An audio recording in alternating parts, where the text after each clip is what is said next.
Hej, det her det er vores elvej. Og nu til spørgsmålet. Hvad var spændende eller sjovt? Det var meget spændende at lære noget om biler, og det var meget sjovt at arbejde sammen. Hvorfor? Vi kunne ikke noget om biler, og så plejer vi heller ikke at arbejde sammen. Hvad var nyt for jer os? Det vil lære biler. meget mere om biler. Ja. Hvad var svært? Det var sådan meget svært at få produktet til at ligne det, vi har beskrevet i planchen. Hvordan kom vi videre? Altså, vi fik hjælp af lærerne, og Computer. Hvem eller hvad hjalp os? lærerne og computeren.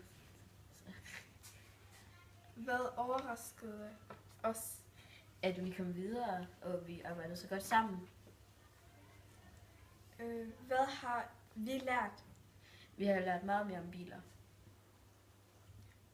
Hvad vil I gøre anderledes næste gang? Det kommer an på, hvad vores udfordring er, om vi skal arbejde sammen. Mm.